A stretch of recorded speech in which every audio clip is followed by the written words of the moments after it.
නිකම්ම බණක් අහනවට වඩා අහගන්න. නිකම්ම බණක් අහනවට වඩා විනාඩි 15ක් සක්මන් භාවනාව කරලා බණක් ඇහුවොත් වදින ප්‍රමාණය වැඩි. ඇයි හිත හොඳට එකඟ වෙලා.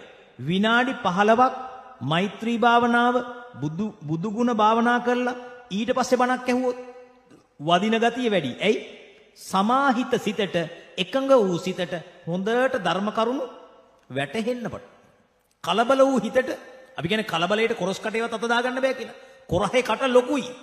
බට් කලබල වැඩි නම් අත දාගන්න බෑ. එසම් මේකෙත් අහගන්න. කවුරු හරි කෙනෙක් අපි ධර්ම දේශනාව කරන අතරතුර ෆෝන් එකක් රින්ග්ස් කළොත් පොඩි ළමයි ඉන්න අය සියලු දෙනා එක තැනක වාඩි වෙන්න. මට පේනවා ක්‍රීඩා පිටිනිය වගේ කොල්ල දෙන්නෙක් දුවනවා. හරිද?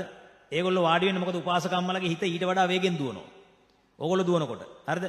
අපිට මේ ධර්ම දේශනාව පේන තෙක් මානේ ඇතුළත පොඩි ළමයි නටන්න එපා. කතාව තේරුණාද?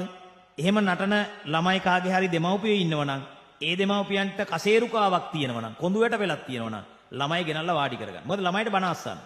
හරිද? එහෙම දුවනකොට ඒකට වැඩකුත් නැහැ. අහන් ඉන්න අම්මලාට වැඩක් කරගන්නත් බෑ. එහෙනම් අපි මෙතෙන්දි මොකද කරන්නේ? සම්පූර්ණ කර්ෆියු දැම්මා වගේ, ඇන්දිරි නීතිය දැම්මා වගේ හදා ගන්න ඕන.